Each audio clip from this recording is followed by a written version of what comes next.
안녕하세요. 머니시크릿입니다. 이재명 대통령이 결국 북대서양조약기구 나토 정상회의에 참석하지 않기로 결정했습니다.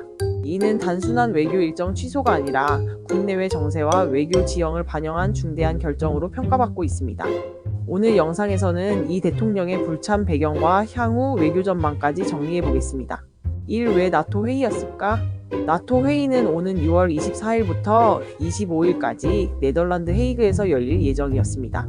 이재명 대통령은 당초 이 회의 참석을 적극 검토했죠.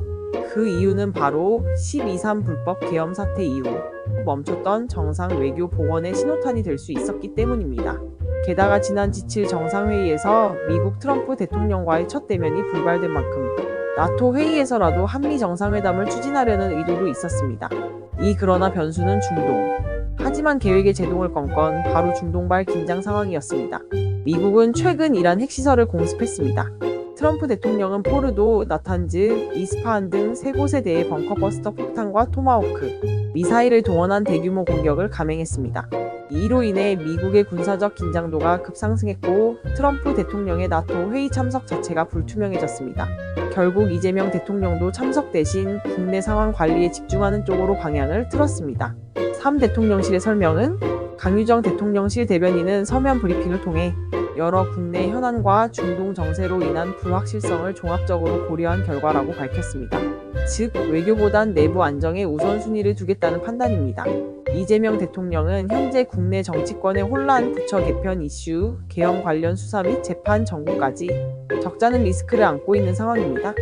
한미 정상회담은 언제? 가장 큰 관심은 이재명 대통령과 트럼프 대통령의 첫 정상회담 성사 여부입니다. G7 회담에선 트럼프의 조기 귀국으로 무산, 나토 회의에선 양측 모두 참석이 어려워지며 또 무산됐습니다. 현재 정부는 미국 방문 등 별도 한미 정상회담 일정을 추진할 것으로 보입니다. 이 회담이 열리게 되면 방위비 분담금, 고율 관세, 북핵 대응, 경제 협력 등 산적한 현안들이 본격적으로 논의될 것으로 예상됩니다. 5. 결론 문민정부 1기 외교의 시험 내 이재명 대통령의 나토 불참은 전략적 판단이자 향후 외교 전략 전환의 신호일 수 있습니다. 불필요한 외교전보다는 실속 있는 외교와 안정적인 정국 관리에 초점을 맞추겠다는 메시지로 해석됩니다. 하지만 동시에 한미 정상회담이 계속 미뤄질 경우 동맹국 간의 불협화 음으로 비칠 수도 있는 만큼 정부는 조속한 대면 회담을 통해 신뢰를 회복해야 할 과제도 안고 있습니다. 이재명 정부 출범 이후 외교 무대의 첫 시험대였던 나토 정상회의.